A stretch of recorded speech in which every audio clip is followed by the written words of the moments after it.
Chris the Nightmare Ariola, and you're watching Mission Boxing Today on YouTube. Heavyweight boxing fans, what's the deal? All right, so I'm gonna go ahead and put both of these stories that I've seen today. I'm gonna leave the articles in the description box, and you can click them, read them, and come to your own surmise about it. But Povetkin and Stiverne, they finally get the contract signed for December 17th. We're been anticipating the fight has been talked about, but officially the contracts are signed. There's a lot of fights that we talk about and we get hyped up about the rumor and the possibility, and there's no contracts signed. Shit, sometimes there's no contracts even drawn up yet. You know what I mean? In certain situations, but in this one, it's signed, sealed, delivered. A percentage of the money will be placed into a fund. Ryabinski outbidded Don King, and he won the rights to this fight, put up $3.16 million for this fight. Both both guys are going to get 50-50, but a percentage will be placed into a fund. Both guys will receive $1.4 million for this fight, man. Both guys are going to get a handsome payday for this fight, and the remaining money will be placed into a fund. The winner of this will be the interim WBC champion, and they will get a crack at Deontay Wilder. You know, so either Stiverne to get his rematch or Povetkin will get the fight that he's been wanting for like a year now. So great that that's going on. Great that that happened, that the contracts are signed. Both guys are getting, it's 50-50 as far as the purse. So that's awesome with that. All right. Also seeing that the EBU has pretty much said November 14th is the deadline for a purse agreement, for a purse bid or agreement for Pulev versus Wach. Now, I already came out with a video months ago about this when the EBU first ordered Wach versus Pulev. I came out with this like in the summertime. And I was kind of curious what happened. I thought Wach, maybe he's retiring or something, because then his name started to get thrown around in other fights.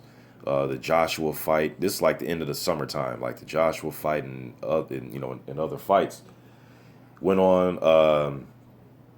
And since then he's went on to secure a fight for December 3rd. Tickets are already on sale in Bulgaria. He's getting ready to fight Samuel Peter December 3rd. So it looks like he may be forced to relinquish the title, because it's pretty much he's saying, to hell with that, I'm about to go fight Peter.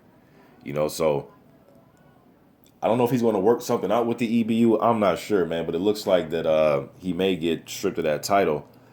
MARUISZ Wach, though, man, I know he fought Povetkin tough, and he fought Klitschko tough, and he's durable guy. He's a big guy, been in a lot of training camps. But, man, his last fight against Marcelo Nascimento, and I said this in the post-fight video that I did on that fight. That fight's on YouTube. I thought he lost that fight. I think Wach is starting to lose some of his steam from the eye test. You know what I mean? Some of you think I'm probably counting him out, but I just think he's losing some of his steam. But I thought he lost to Marcelo Nascimento. At the very least, I thought it was a draw. You guys go watch that fight on YouTube, man. I thought Nascimento was moving well, using combinations in his jab. I thought his footwork was giving Wach some problems in that fight. I thought he won, or at least at the very least a draw. But Wach is in position to where he's the mandatory challenger for that EBU European heavyweight title. So I'm not sure what the EBU is going to do if they strip Pulev. They'll put Wach in there. I was looking at their rankings and I see Hay was number 1. He's not. I don't believe he's going to fight Wach for the EBU title. It could happen. I'm not sure. Klitschko, that's not going to happen. Povetkin, that's not going to happen. He's number 3. Number 4, Usanov. He is trying to get a fight with, he's trying to fight for the WBA interim title. He's trying to fight David Hay or Manuel Charr, so that's not going to happen. Number 5 is Ijit Kabayel, the German prospect who's undefeated, just beat one of the Lewandowski brothers, so that may cut, I could see that happen. He's number 5. Number 6, Carlos Takam, not going to happen. He's fighting for the WBC silver title against Johan Duipa. Number 7, Derek Chisora, is not going to happen. He is going to fight the number 12th rank in the EBU, Dillian White. So 7 and 12, that's not going to happen.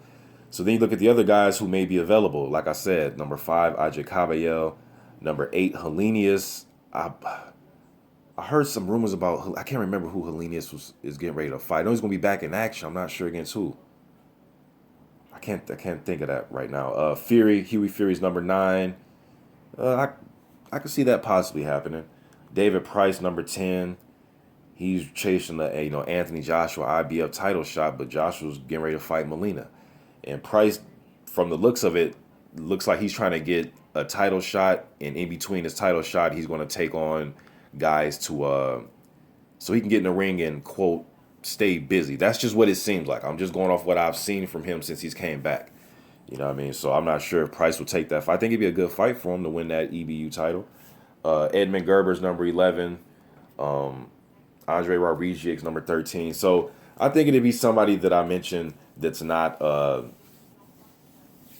that doesn't have a fight plan.